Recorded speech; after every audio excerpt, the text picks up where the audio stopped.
നമുക്ക് രേവതിയുടെ സച്ചിയുടെ നാളത്തെ നല്ലൊരു കഥ കേട്ടാലോ? വീഡിയോ ഇഷ്ടപ്പെടുവാണെന്ന് ഹൈപ്പ് ചെയ്യാൻ മറക്കരുതേ. ആദ്യമായി കാണുന്നവരാണെങ്കിൽ സബ്സ്ക്രൈബ് ചെയ്യാനും മറക്കരുത് കേട്ടോ. അങ്ങനെ നമ്മൾ കാണുന്ന ഒടുവില് ചന്ദ്രമതിയുടെ ഡാൻസ് ഒക്കെ അതിഗംഭീരമായിട്ട് തന്നെ കഴിയുവേണം. പക്ഷെ എന്നിട്ടും വർഷ എത്തിയിട്ടുണ്ടായിരുന്നില്ല. ചന്ദ്രമതി വന്നിട്ട് ചോദ്യം ചെയ്യുവാണ് ശ്രീകാന്തിനെ. എടാ, എത്ര സമയമായിടാ, ഇതുവരെ ആയിട്ട് എന്താ വർഷ വരാത്തേന്നൊക്കെ ചോദിച്ചു. അമ്മ വരൂ അമ്മ, അമ്മ ഒന്ന് സമാധാനപ്പെട്. പിന്നെ എത്ര സമയം എന്ന് വെച്ചിട്ടാ? അപ്പോഴേക്ക് ശ്രുതിയൊക്കെ അങ്ങോട്ട് വന്ന് ചോദിക്കുകയാണ്, എന്താ ശ്രീകാന്തി ഇത്? മനുഷ്യനെ ഇങ്ങനെ ബുദ്ധിമുട്ടിപ്പിക്കുന്നതിന് ഒരതിരൊക്കെ ഉണ്ട് കേട്ടോ. വരാന്ന് വർഷം ഇപ്പൊ വരും എന്ന് പറഞ്ഞിട്ട് എത്ര സമയമായി? ഞങ്ങളൊക്കെ വന്ന് വെയിറ്റ് ചെയ്ത് നിൽക്കാൻ പറഞ്ഞിട്ട് എത്ര സമയം വല്ല ബോധമുണ്ടോ എന്നൊക്കെ ചോദിച്ചു. ശ്രീകാന്ത് പറഞ്ഞു, വരും, അവൾക്ക് കുറച്ച് തിരക്കുണ്ടായിട്ടില്ലേ എന്നൊക്കെ പറഞ്ഞിട്ട് അവരെ സമാധാനിപ്പിക്കാൻ ശ്രമിച്ചു. ആ സമയത്ത് അച്ഛമ്മ വന്നിട്ട് ശ്രീകാന്തിനോട് പറഞ്ഞു, ശ്രീകാന്തേ, അവളിപ്പൊ തന്നെ വരുമല്ലോ, നിങ്ങൾ തമ്മിൽ എന്തെങ്കിലും പ്രശ്നമുണ്ടോന്ന് ചോദിച്ചു. ഒരു പ്രശ്നമില്ല അച്ഛമ്മേ. അച്ഛമ്മ ധൈര്യമായിട്ടിരിക്കാനൊക്കെ പറഞ്ഞു. ആ സമയത്ത് സച്ചിൻ രേവതിയും കൂടെ വർഷയെ കാര്യങ്ങളൊക്കെ പറഞ്ഞ് മനസ്സിലാക്കുമായിരുന്നു എന്താണ് അവിടെ നടന്നതെന്ന്. പ്രിയ ശ്രീകാന്തും തമ്മില് ഒരു ബന്ധവുമില്ല.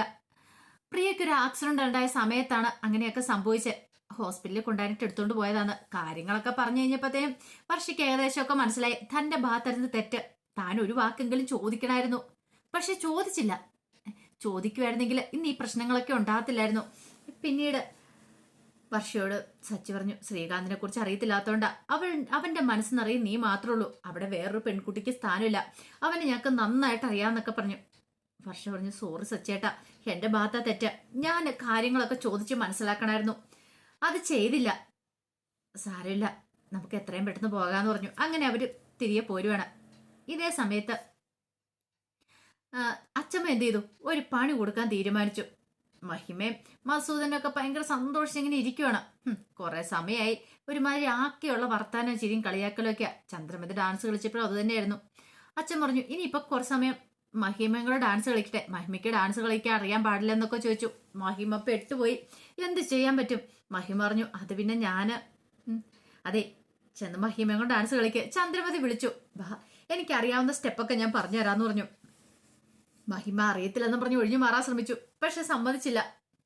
അങ്ങനെ ഒടുവില് മഹിമേ, ചന്ദ്രമതി, ഭാമ എല്ലാരും കൂടെ സ്റ്റേജിൽ ഡാൻസ് കളിക്കുകയാണ്. ഈ സമയം രവീന്ദ്രനെ നോക്കി മധുസൂദനെ. എന്നിട്ട് ചോദിച്ചു, അല്ല, നിങ്ങളുടെ ഭാര്യ നന്നായിട്ട് ഡാൻസ് കളിക്കുന്നുണ്ടല്ലോ, എന്താ? അങ്ങനെയാണെങ്കിൽ ഒരു ഡാൻസ് സ്കൂൾ അങ്ങ് തുടങ്ങി കൊടുക്കുക, ഇഷ്ടം പോലെ പൈസ ഉണ്ടാക്കാമല്ലോ എന്നൊക്കെ പറഞ്ഞു. മുമ്പേ ഇതേ ഡയലോഗ് തന്നെ രവീന്ദ്രനോട് പറഞ്ഞ. അപ്പൊ അതേ ഡയലോഗ് മധുസൂദനിട്ട് തിരിച്ചും കൊടുത്തു. രവീന്ദ്രന് സന്തോഷമായി. കാരണം കുറച്ചു മുമ്പ് ഇയാളുടെ അഹങ്കാരം എന്തായിരുന്നു, മസൂദിന് തല കുണിച്ചിരിക്കേണ്ടതായിട്ട് വന്നു. അങ്ങനെ അവരുടെ ഡാൻസ് പ്രോഗ്രാമും കൂടെ കഴിഞ്ഞു. എന്നിട്ടും വർഷമൊന്നും എടുത്തിട്ടുണ്ടായിരുന്നില്ല. ഈ സമയം മസൂദനും മഹിമയും കൂടെ ചെന്നിട്ട് ചോദ്യം ചെയ്യുകയാണ് ശ്രീകാന്തിനെ. എടാ, എന്താടാ ഇത്, എത്ര സമയം എന്ന് വെച്ചാൽ അത് മനുഷ്യൻ നിൽക്കുന്നതിന് ഒരു പരിധിയൊക്കെ ഇല്ലേ? സത്യം പറ, എന്റെ മോൾക്ക് എന്താ സംഭവിച്ചേ? എന്റെ മോൾ ഇതിലായിട്ടും വന്നിട്ടില്ല.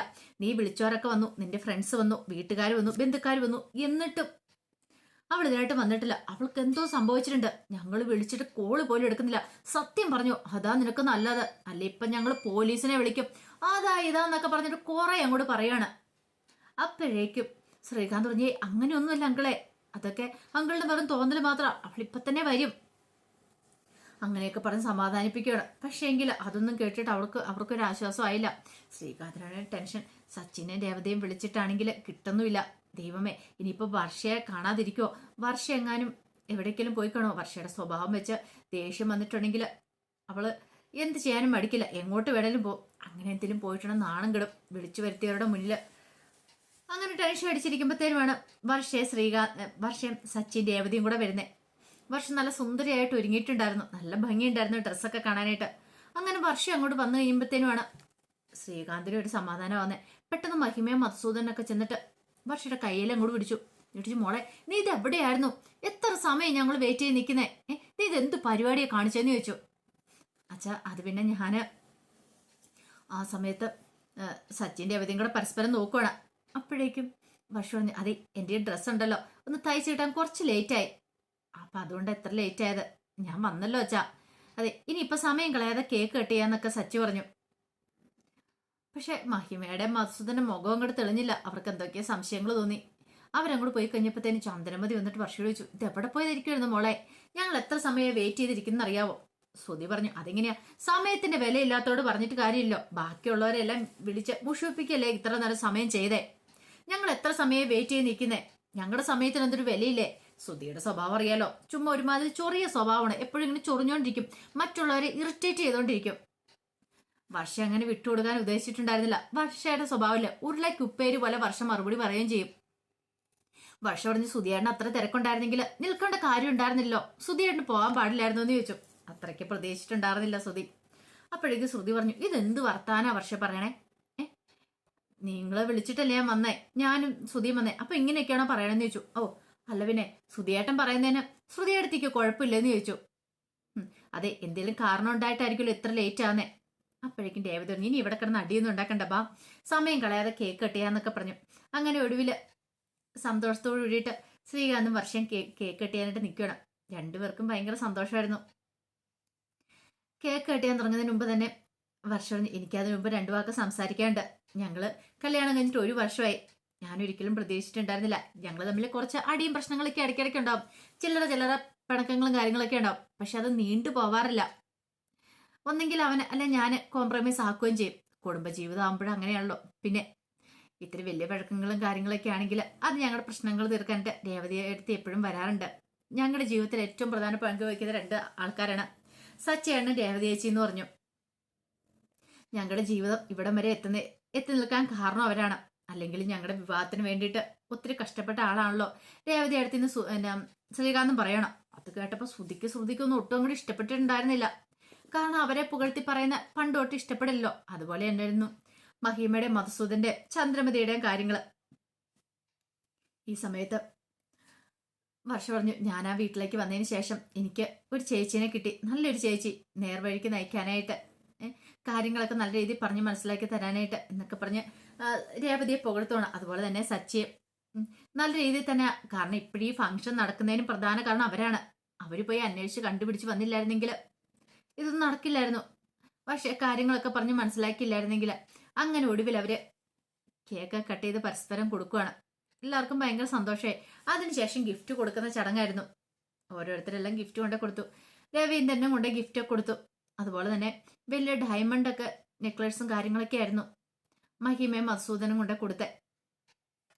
ഇതൊക്കെ കണ്ടു കഴിഞ്ഞപ്പോഴത്തേനും ശ്രുതിനെ ഒന്ന് നോക്കി, കണ്ടോ കൊണ്ടത് കൊടുക്കുന്നത് കണ്ടോ എന്നുള്ള രീതിയിൽ. ശ്രുതിക്കാണെങ്കിലാണ് ഭയങ്കര ടെൻഷനായിരുന്നു. ഇവരിങ്ങനെയൊക്കെ കൊണ്ടേ കൊടുക്കും, ഇതിന്റെ ബലം അനുഭവിക്കേണ്ട താന. തന്റെ അമ്മായിയും ഇനി ഇത് പറഞ്ഞിട്ട് കുത്തി പറയും. ഓ എന്ത് ചെയ്യാനാന്ന് പറ, ഇവർക്ക് വേറൊരു പണിയില്ലേ, ഇഷ്ടം പോലെ പൂത്ത പൈസയുണ്ടല്ലോ, എന്തു വേണല്ലോ ആകാലോ എന്നൊക്കെ ഒരു ചിന്തയായിരുന്നു ശ്രുതിയുടെ മനസ്സിൽ. അങ്ങനെ ഇത്തിരി സമയം കഴിഞ്ഞപ്പോഴത്തേനും ഫുഡ് കഴിക്കാനുള്ള സമയമൊക്കെ കഴിഞ്ഞപ്പോൾ മധുസൂദൻ ഒരു കോൾ വന്നു. മധുസൂദനെ ഫോണും വിളിച്ചുകൊണ്ട് ഇങ്ങോട്ട് മാറി നിൽക്കുകയാണ്. അപ്പോഴാണ് രവീന്ദ്രൻ അങ്ങോട്ട് വരുന്നത്. രവീന്ദ്രൻ വന്നിട്ട് ചോദിച്ചു, അല്ല ഫുഡ് കഴിക്കാൻ വരണില്ലേ എന്ന് ചോദിച്ചു. ഞാൻ വന്നോളാം. അല്ല എന്തോ ഗിഫ്റ്റ് കൊടുക്കുന്നുണ്ടല്ലോ, എന്താ സോപ്പ് പൊട്ടിയ ഗ്ലാസോ മറ്റോ ആണോ എന്ന് രവീന്ദ്രനോട് ഒരു ചോദ്യം ചോദിക്കുകയാണ്. താഴ്ത്തിക്കിട്ട് സംസാരിക്കുകയാണ് നന്നായിട്ടും. അവരെന്തോ വലിയ കൊമ്പത്തെ ആൾക്കാര്, ഇവരൊന്നും ഒന്നുമില്ലാത്തവര്, വേറൊരു KSRTC ഡ്രൈവർ. താൻ വലിയ ആളെന്നുള്ള രീതിയിലായിരുന്നു മധുസൂദന്റെ സംസാരം. ഈ സമയത്താണ് അച്ചമ്മ അങ്ങോട്ടേക്ക് വരുന്നത്. അച്ചമ്മ അത് കേട്ടു. അപ്പോഴേക്കും രവീന്ദ്രൻ പറഞ്ഞു, അതെ ഞാൻ സോപ്പ് പൊട്ടിയും ഗ്ലാസ് ഒന്നും അല്ല കൊടുത്തേ. എന്താ ഇനിയിപ്പം മധുസൂദൻ അതാണോ കൊടുത്തേന്ന് ചോദിച്ചു. പിന്നെ ഞാൻ സോപ്പ് പൊട്ടിയും ഗ്ലാസും ഞാൻ കൊടുത്തേ നല്ല 1 തരം ഡയമണ്ട് എന്റെ മോൾക്ക് വേണ്ടി കൊടുത്തേന്ന് പറഞ്ഞു. നിങ്ങളെപ്പോലെ ഒന്നും അല്ല, അതെ ഞാൻ ക്യാഷ് ഇറക്കിയാ കളിക്കണമെന്നൊക്കെ പറഞ്ഞു. അതിനുള്ള ആസ്തിയൊക്കെ എനിക്കുണ്ട് എന്റെ മോൾക്ക് കൊടുക്കാനുള്ള എന്നൊക്കെ പറഞ്ഞു വലിയ അഹങ്കാരം കാണിക്കുകയാണ്. രവീന്ദ്രൻ ഒന്നും മിണ്ടാതെ അങ്ങോട്ട് പോയി. പക്ഷെ അച്ചമ്മയ്ക്ക് അത് സഹിക്കാൻ പറ്റുമോ? തന്റെ മോനെ കൊച്ചാക്കാൻ ശ്രമിച്ചിട്ടുണ്ടെങ്കിലേ അച്ചമ്മയുടെ സകല നിയന്ത്രണം വിട്ടുപോകും. മധുസൂദൻ അവിടെ ഫോൺ ചെയ്തുകൊണ്ട് വീണ്ടും നിൽക്കുന്ന സമയത്ത് അച്ചമ്മ എന്ത് ചെയ്തു, അങ്ങോട്ടേക്ക് വന്നു. കളരി മർമ്മങ്ങളൊക്കെ അച്ചമ്മയ്ക്ക് ഒരുവിധം അറിയായിരുന്നു. അച്ചമ്മ എന്ത് ചെയ്തു, തന്റെ 2 വിരൽ ഉപയോഗിച്ച് അങ്ങയുടെ കഴുത്തിനിട്ടൊരു ഒറ്റ കുത്തായിരുന്നു. ആ കുത്ത് കിട്ടിക്കഴിഞ്ഞപ്പോഴത്തേന് നാക്കും പുറത്തേക്കിട്ട് വല്ലാത്തൊരു അവസ്ഥയെ മധുസൂദൻ നിൽക്കണം. അനങ്ങാൻ പോലും പറ്റില്ല. അപ്പോഴേക്കും അച്ഛൻ പറഞ്ഞു, അവിടെ നിൽക്കടാ നീ, കുറച്ച് സമയമായി നീ തുടങ്ങിയിട്ട്. വന്നപ്പോ മുതൽ ശ്രദ്ധിക്കുക നിന്റെ അഹങ്കാര വർത്താനം.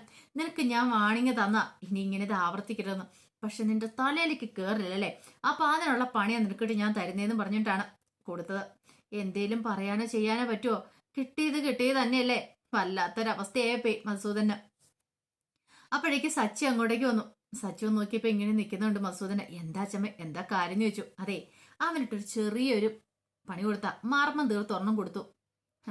കുറച്ച് സമയം അവനോടെ നിൽക്കട്ടെ എന്ന് പറഞ്ഞു. അത് കേട്ടപ്പോ സച്ചി പറഞ്ഞു, കൊള്ളാലോ അച്ഛമ്മ, ആള് കൊള്ളാലോ എന്ന് പറഞ്ഞു. പിന്നെ നീ എന്നെ കുറിച്ച് എന്താ വിചാരിച്ചോണ്ടിരിക്കണേ? അച്ഛമ്മേ, എന്നെ കൂടെ അതൊന്ന് പഠിപ്പിക്കാമെന്ന് ചോദിച്ചു. നിന്നെ പഠിപ്പിക്കാനാ? ഞാനാ? പിന്നെയോ, ഞാൻ വേറൊരാളെ പഠിപ്പിക്കുന്നുണ്ടെന്ന് പറഞ്ഞു. അപ്പോഴേക്കാണ് രേവതി അങ്ങോട്ടേക്ക് വരുന്നത്. എന്റെ രേവതി മോളെ പഠിപ്പിക്കുന്നുണ്ടെന്ന് പറഞ്ഞു. ആ സമയം രേവതി പറഞ്ഞു, അതെ, അച്ഛമ്മ എന്നെ പഠിപ്പിച്ചാൽ മതി കേട്ടോ.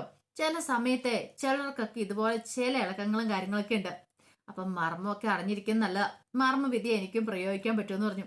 എന്റെ പൊന്നച്ഛമ്മേ, ദൈവത്തെ ഉറച്ച് ചതിക്കരുതേ, ഇവിടെ ഒന്നും പഠിപ്പിച്ചു വിടില്ലെന്നും പറഞ്ഞുകൊണ്ട് സച്ചി അച്ഛമ്മയുടെ കുഞ്ഞി കൈ കൂപ്പുവാണ്. അപ്പൊ അതിന്റെ കഥകളൊക്കെയാണ് നാളെ നമ്മൾ കാണാൻ പോകുന്നത്.